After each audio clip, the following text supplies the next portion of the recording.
And then just real quickly, nothing changes for us rule-wise, but do find that typically in this offense, a lot of the 11 sniffer stuff, backers key this tight end a lot. So what we'll coach him to do is to take kind of like a crappy three, like 1, 2, 3, never cross the midline of the center on his third step, stick his foot, come back, and he's still on the same read. But that misdirection will typically screw up backers and different defenses you get, like here versus South Florida. They were trying to track the sniffer with the safety. So you can see him go, and we do coach almost an understep out of it so he doesn't get too far. But 1, 2, 3, that 1 screws up the safety fit. 2 typically will hold the backer and give you misdirection off your misdirection, so to speak. Yeah, I won't go through the rules part of it because it's kind of the same piece. I do think this is a good picture of why we track that backside number left tackle, where he is on that backside number, and then he could bounce him over the top. Shoot, if I was the back, I'd go there, but whatever. But you see the tight end's action will typically hold that double team a little bit longer for you too, and help reduce or tag out, whichever one you call it.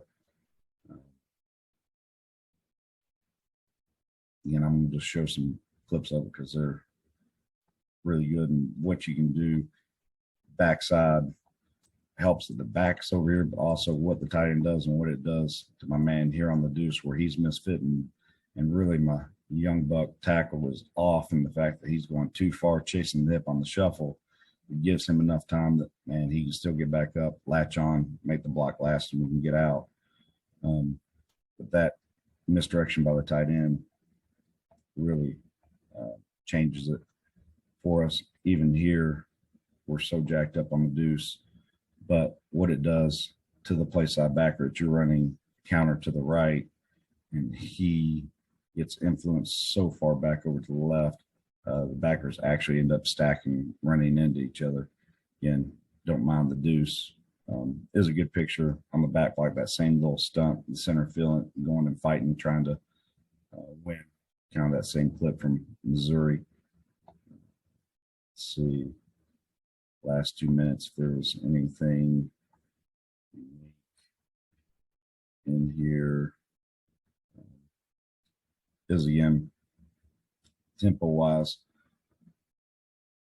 for us, here we were ace, them just kind of having to understand that, man, it stems late, that we're right into the deuce. The tackle was thinking, man, it hit out, I'm going to my shuffle, then it all changed, but good example of him hitting the hip. See the action again out of the tight end, what it does to the backer, how it kind of holds and freezes it there.